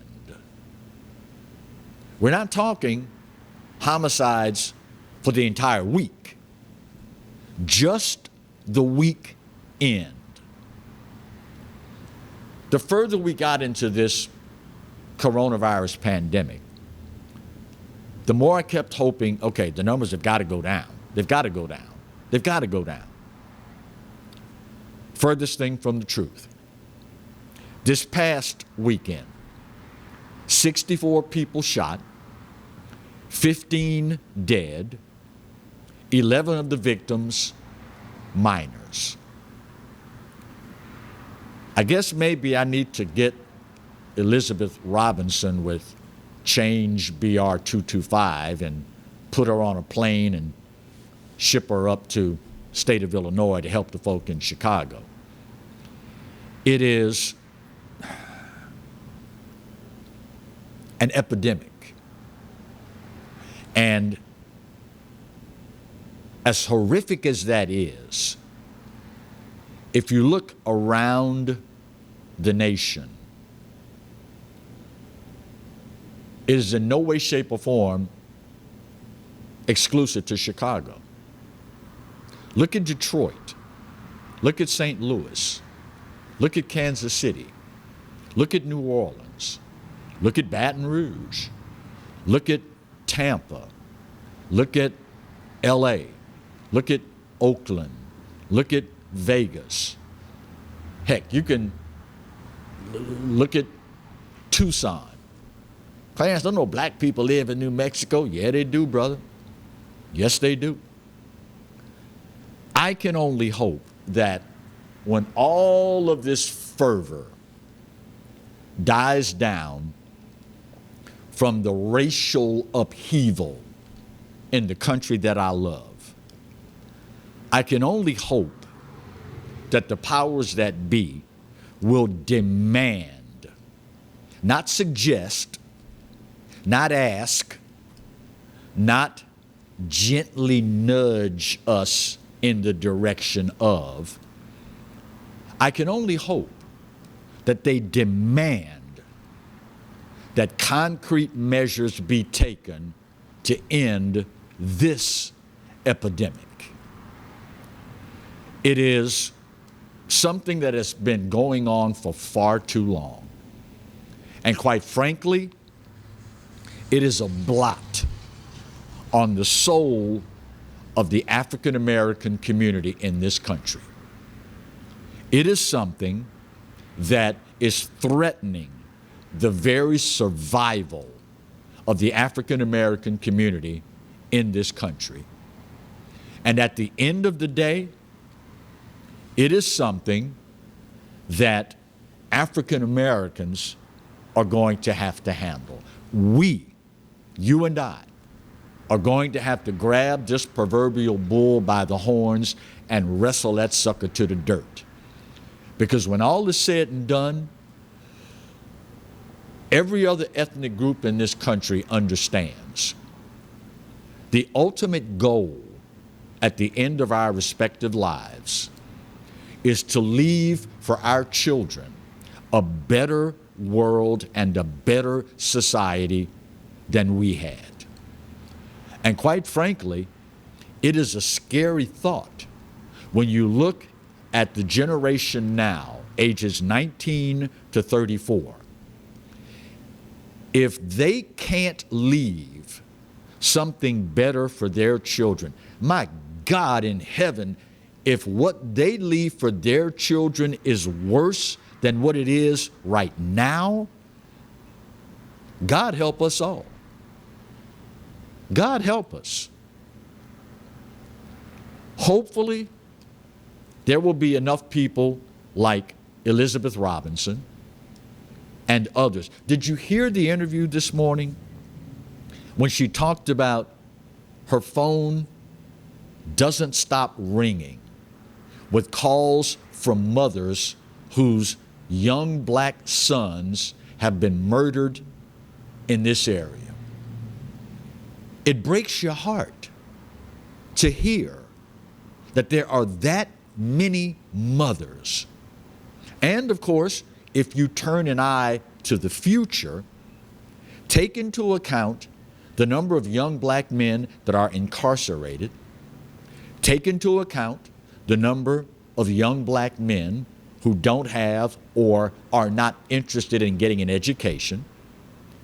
Add to that what we're talking about here, the number of homicides of young black men killed by other young black men ages 19 to 34, prime baby-making age, and then add to that the number of young black men who live a, quote, alternative lifestyle, and the number of young black men that are hopelessly hooked on drugs. What's left does not bode well for the future of this community in this country. Y'all can get mad with me if you want. I'm a big boy. Quite frankly, I don't care. I'm used to it. I say stuff all the time that black folk don't agree with, so I'm used to it.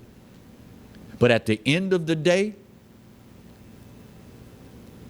I am obliged. I have no say-so in the matter. I have to say what needs to be said. Because if I don't, I got to look at myself in the mirror. And I will never have someone say, Clarence, you knew this was going on. You had a platform and you sat your narrow behind up there and didn't say a word. That ain't happening, y'all. That ain't gonna happen. Get mad with me if you want, but at the end of the day, you will not be able to say that somebody didn't tell you the reality of what's going on. You may thank me later. Then again, you may get so mad you may not. But if you're lucky enough to stay around and see your grandkids, maybe then you'll thank me. Just saying. Final break of today's show. We'll get her done. Come back, put a big old bow on this puppy and wrap it all up. The Monday edition of the Clarence Buggs Show, here and only on the Pelican.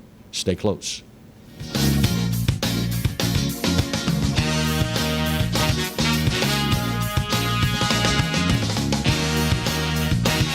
From appetizers, pasta dishes, and entrees, La Contea takes pride in preparing all the Italian cuisine we know you love. Enjoy live music every Thursday through Saturday from 6 to 9, happy hour weekdays from 3 to 6, and brunch on Sundays from 11 to 2, as well as dinner portion-sized lunch specials for under $10. Visit our website to view our menu and book a party or meeting in our large banquet room. Once you try La Contea, your Italian dining will change forever.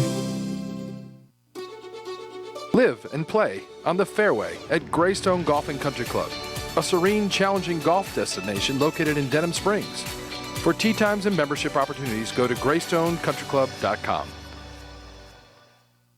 Jaguar Nation, we need your help in masking up Louisiana. Masks help us slow the spread of COVID-19. During this time, we must continue to wear a mask, wash our hands, and practice social distancing.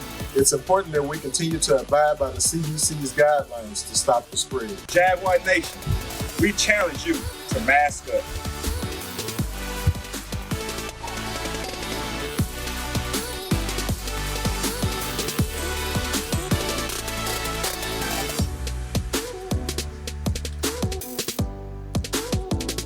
Go Jags! Hello guys, it's Debbie. It's time. I've got a brand new location. 10510 Airline Highway, Baton Rouge, next to After 5 Tuxedos. We have the perfect spot to get all your wedding and formal wear needs. Come see our one-of-a-kind name brand and get great prices. With 30 years experience, the best customer service anywhere. It's Debbie's Bridal, Airline Highway, Baton Rouge. See you soon. That's right, the Clarence Buggs Show is back, along with the Exiles, Bill Profita and Kevin Gallagher. We've put the band back together, South Louisiana's talk team, and it's only on the Pelican. 10 a.m. till 12 noon, right here on the Pelican.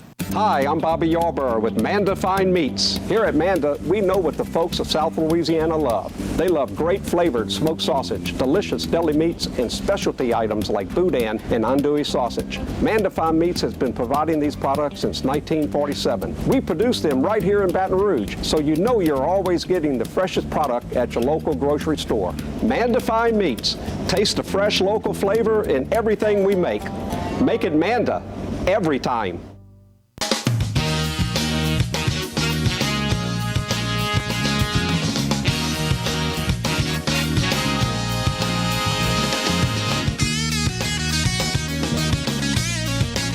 Welcome back for the final segment of the Monday edition of the Clarence Bug Show. Recapping some things that we have covered during the course of today's show.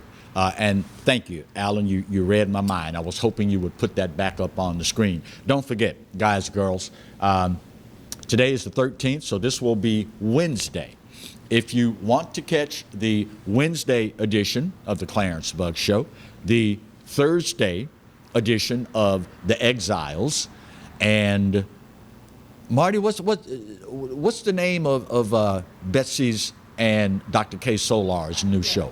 Rocket Right. Yeah, if you want to catch Rocket Right, two great girls, by the way, and they know I say that lovingly. You can't be calling women girls these days. Two great women with their new show here, not to mention all the other great outdoors and sports shows carried here on the Pelican, starting Wednesday.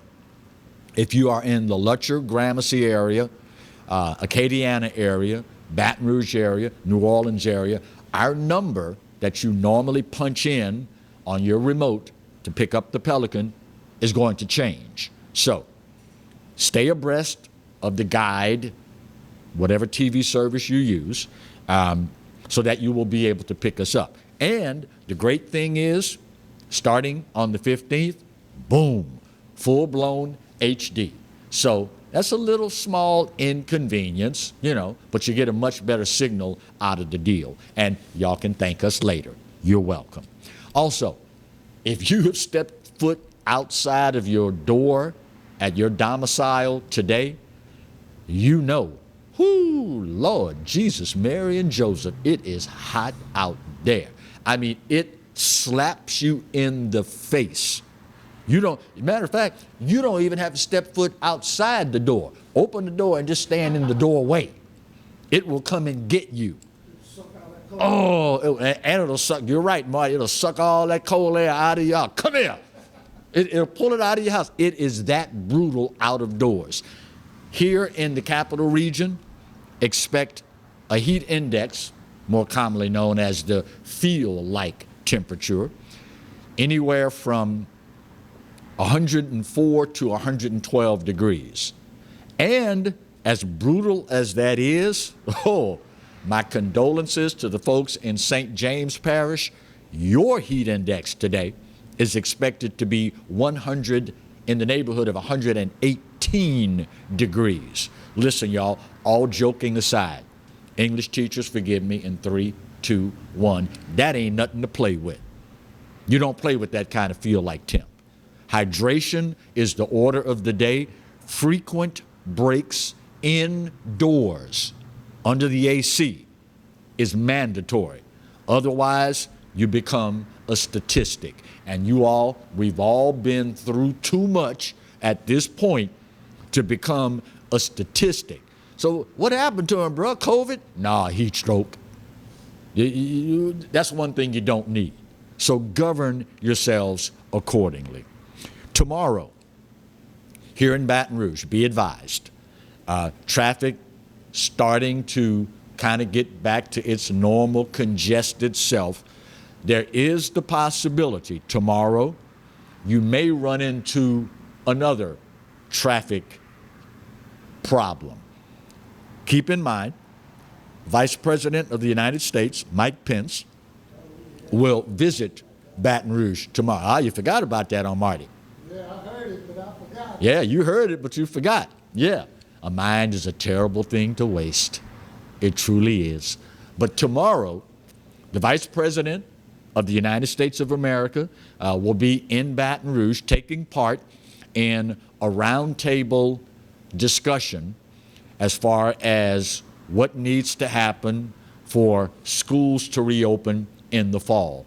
If memory serves correct, the meeting will take place in Tiger Stadium, hopefully somewhere indoors, Tiger Stadium, one of the suites, press box, whatever. Kind of fitting if you're talking about reopening schools that you do it at a school. And what more iconic place in any school in all of Baton Rouge than Tiger Stadium. And I mention that because you know how these things work. This ain't our first rodeo. Oh, sorry, English teachers, I forgot to give you the heads up. But when the Secret Service rolls in, you know, they shut down highways and reroute traffic and all this sort of stuff.